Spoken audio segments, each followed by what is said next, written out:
경제 이슈와 상식이 궁금하시다면 경제 유캐스트 오디오로 듣는 키워드 경제. 안녕하세요. 파티하는 김 기자입니다. 2데일리라는 매체에서 금융부 기자도 하고 있습니다. 저는 김유성이라고 합니다. 오늘은 좀 은행에 대해서 좀 간단하게 좀 알아볼게요. 은행.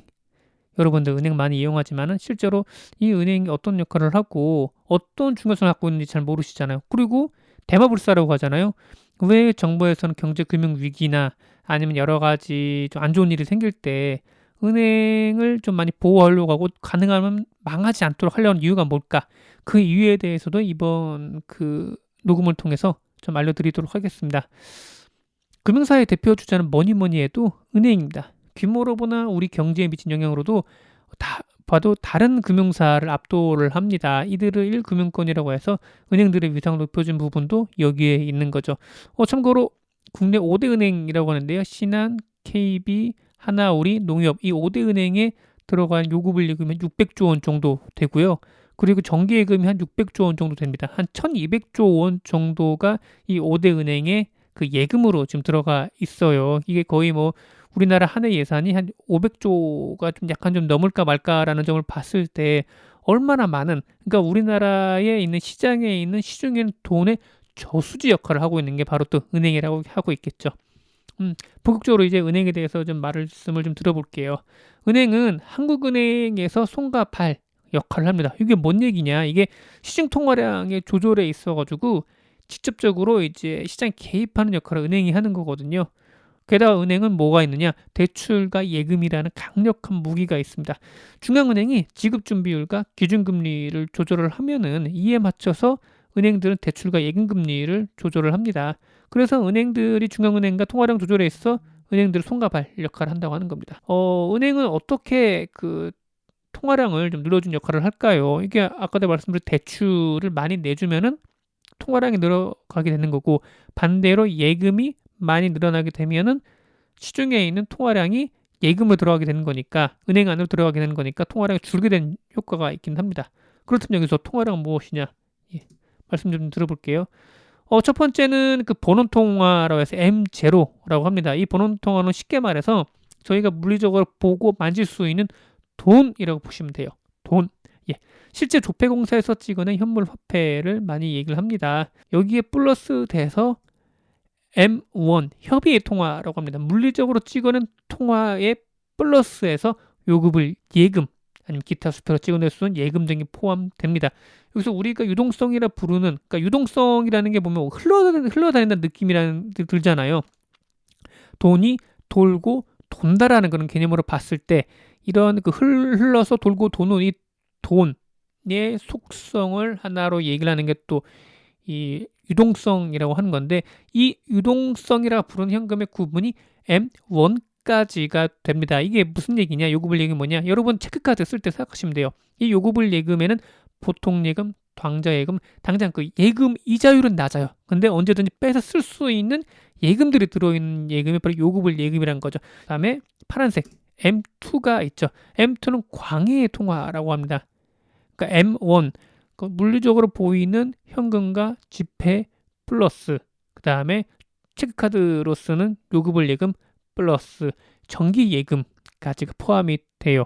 당장 뭐 현금으로 쓰기엔 좀 불편하죠. 이게 정기 예금을 해약을 하고 그 다음에 좀 약간 기다린 다음에 돈을 좀 받아야 되다 보니까요. 아무래도 좀 제한이 좀 있기는 하죠. 그래도 부득불 좀 개인 입장으로 봤을 때는 넓은 범위에서 봤을 때 하나의 또 쓸 수 있는 통화를 볼 수 있다. 이렇게 좀 볼 수가 있을 것 같아요. 그래서 크게는 M0, M1, M2까지 보고 있는데 M3까지 또 포함을 시키기도 합니다. M3는 머니마켓 펀드 같은 자산이 포함됩니다. 이거는 돈을 굴리는 펀드와 같은 거라고 보시면 돼요.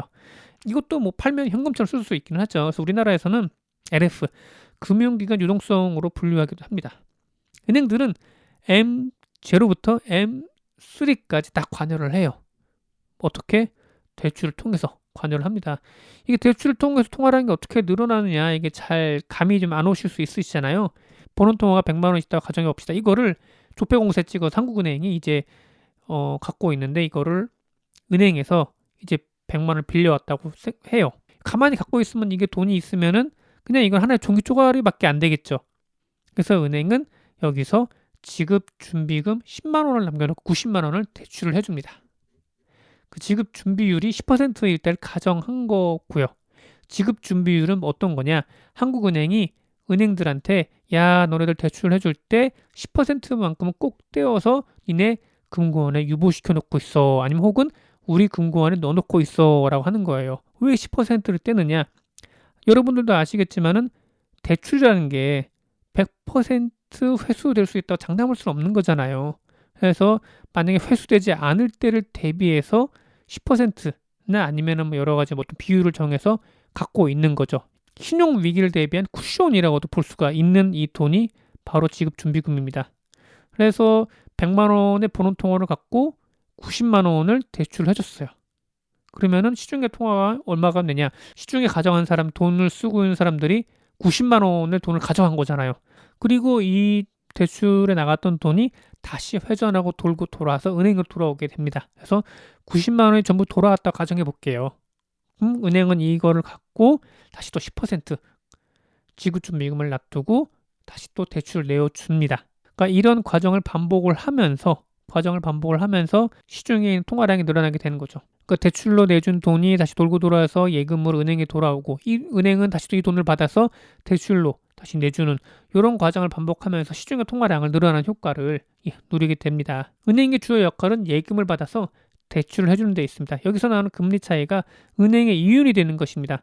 이를 예대마진이라고 해요. 예금과 대출의 마진이 이익이죠. 그래서 예대마진이라고 하는데 만약에 예금자로부터 1%의 금리를 주고 예금을 받아서 3%의 대출을 내줬다고 하면은 그 사이 2%가 예대 마진이 되고 이 예대 마진이 은행의 몫이 되게 되는 겁니다. 수익이 되는 거죠. 은행의 또 다른 역할 중 하나는 기관 투자자로서 해야 하는 역할이에요. 특히 채권 시장에서 큰손 역할을 하죠.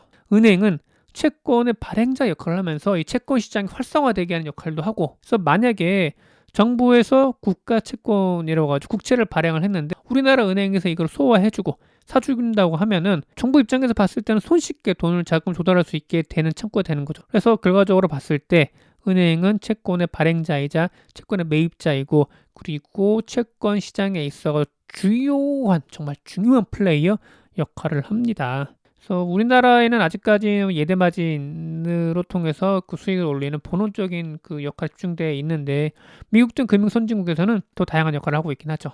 우리나라 은행들도 이런 IB 역할을 많이 하고 싶어 하는데, 하고 싶어 하는데 아직 경험이 좀 부족해요. 그리고 규제도 강하고, 그리고 증권사들이 또 사실 또 이런 IB 역할을 좀 많이 하고 있는 상황에서 은행들이 좀 나서기가 쉽지가 않아요. 그래서 은행이 직접 나서기보다는 은행에 있는 모회사로 은행 지주가 있거든요. 은행 지주에 있는 계열사, 증권사나 아니면 다른 여러 가지 IB 업무를 계열사에서 주로 이런 M&A 이런 거를 많이 합니다. 과연 은행이 어떤 종류가 있느냐? 이걸 좀 많이 좀 보여드려야 되겠죠. 일단은 시중은행이 있어요. 시중은행이 뭐냐? 일반 소비자를 대상으로 영업을 하는 은행이에요. 뭐 KB국민은행, 신한은행, 하나은행, 우리은행 등이 있고, 이런 은행들의 특징이 뭐냐면은 국내 금융지주의 은행이라는 거예요. 근데 사실 몇 년 전까지만 해도 국내 금융 그룹 이꼴 뭐 은행이었는데 점점 은행의 비중이 낮아지는 추세를 좀 보이고 있긴 합니다. 뭐 증권도 그렇고 여러 가지 다른 제2금융권 계열사도 그렇고 이쪽을 통해서 점점 마진을 좀 많이 늘려가고 있기 때문이에요. 게다가 작년 같은 경우에는 기준금리를 비롯해 시장금리가 워낙 낮다 보니까 은행이 예대 마진을 얻을 수 있으면 너무나 적었어요. 그렇죠. 그리고 SC제일은행, 시티은행도 이런 외국계 은행도 일반 소비자를 대상으로 하는 상업은행이기 때문에 시중은행으로 분류가 됩니다. 그리고 또 볼 수 있는 게 특수은행이 있어요. 특수 목적에 따라 설립된 은행이고요. NH농협은행, SH수협은행 등을 볼 수가 있어요. 이 은행은 뭐 농협은행의 목적은 뭐냐? 농민을 위한 겁니다. SH수협은행의 목적은 뭐냐? 어민들을 위한 은행입니다. 그래서 NH농협은행 같은 경우에는 시중은행처럼 같이 영업을 하고 있는데 농협중앙회 100% 자회사, 그러니까 손자회사예요. 농협중앙회의 밑에 농협금융지주가 있고 100% 자회사예요. 그 농협금융지주 밑에 100% 자회사로 NH농협은행이 있어요. 그렇기 때문에 겉만 봐서는 뭐 농협은행이나 아니면 신한은행이나 그런 차이가 없긴 하지만은 신한은행은 어디까지나 그들의 주주들을 위해서 수익을 올리는 은행이라고 보면은 농협은행과 수협은행은 농협중앙회 또 수협은행은 수협중앙회에 그 은행을 통해서 올린 이익이 배당이 돼서 이렇게 올라가게 됩니다. 농협중앙회 그다음에 수협중앙회 설립 의미는 다 아시잖아요. 뭐냐? 농협중앙회는 그 농민들을 위해서 사업을 하게 되는 거고 수협중앙회는 수산업 어민들을 위해 사는 거잖아요. 자연스럽게 농협은행에서 올린 이런 수익은 중앙회로 올라가서 농민들에게 쓰이게 되는 그런 구조가 되는 거예요. 수협은행도 마찬가지고요. 또 국책은행이 있습니다. 국가가 설립한 은행이고 국가가 대주주이긴 해요. 물론 이 IBK 기업은행 같은 경우는 상장이 돼 있긴 합니다. 그래도 기획재정부가 IBK 기업은행의 최대 주주로 있고요. 산업은행과 수출은행도 보면 국가 이제 기획재정부 쪽이 최대 주주로 있어요. IBK 기업은행은 뭐냐 하면은 이게 정식 명칭은 중소기업 은행이거든요. 그러니까 중소기업에 더 보다 원활하게 대출을 내주고 국가에서 조금 더 이 중소기업 키우기 위해서 운영하는 은행이라고 보시면 되고 산업은행은 산업은행도 큰 맥락에서 봤을 때는 기업은행과 비슷합니다. 수출입은행은 수출입하는 그 기업들을 위해서 만들어진 은행이라고 볼 수 있고요.